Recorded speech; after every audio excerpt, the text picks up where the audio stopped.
প্রথমে দেখে মনে হতে পারে এটি বিত্তবানদের কোনো অনুষ্ঠান। আসলে তা নয়। সিরাজগঞ্জ শহরের মুজিব সড়কের এই রেস্তোরাঁয় যারা ইফতার করছেন তাদের কেউ পাগল, প্রতিবন্ধী, ভিক্ষুক বা কেউ সুবিধাবঞ্চিত মানুষ। খাবার পরিবেশনকারীরাও রেস্তোরাঁর কোনো কর্মচারী নয়, শহরের একদল স্বেচ্ছাসেবী তরুণ যারা পথে প্রান্তরে ঘুরে চাতক পাখির মতো ইফতারের অপেক্ষায় থাকা মানুষগুলোকে নিয়ে আসেন রেস্তোরাঁয়। হঠাৎ এমন পরিবেশে উন্নত মানের খাবার দিয়ে ইফতার স্বপ্নের মতো জানান অতিথিরা। ভালো ভালো খাবার ছিল বাবা, কোনোদিন পাই না, সেরকম টাইম কত দূরে বাবা খাওয়া পাই না। বাবা মাংস খাইলাম, তারপরে ডিম খাইছি, পোলা মাংস খাইছি, এত পুরো খাই নাই, নাম বসতে পাবেন না, মাংসগুলো খাইছি, খুব ভালো লাগলো বাবা। আল্লাহ রহমানে খুশি হচ্ছি, খুব ভালো লাগছে। এই খানা যারা মাদারগাম পায়ে ফেলে যারা আয়োজন করছে তাদের ইনশাল্লাহ দোয়া করি আল্লাহ যেন তাদের সুখে রাখে। কারণ এর আগে আমাদের এইভাবে কেউ কোনোদিন খাওয়াই নাই। আমার খুব ভালো লাগতেছে, যারা এই আয়োজন করছে আমি তাদেরকে ধন্যবাদ জানাই।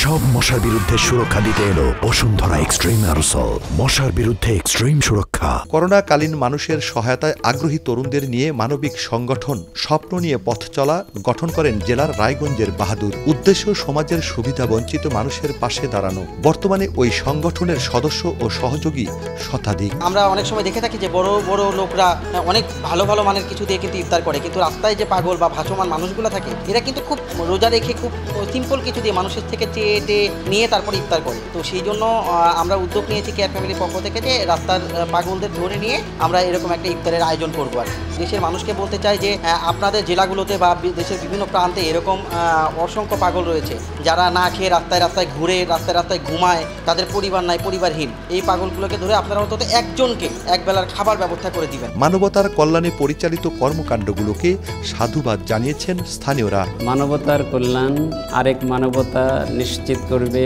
বা উদ্যোগ নিয়ে অন্নহীনকে অন্ন দেবে, বস্ত্রহীনকে বস্ত্র দেবে, বাসস্থানহীনকে বাসস্থানের ব্যবস্থা করবে, কর্মসংস্থানের ব্যবস্থা করবে। নিঃসন্দেহে ইসলামে এটি প্রশংসিত।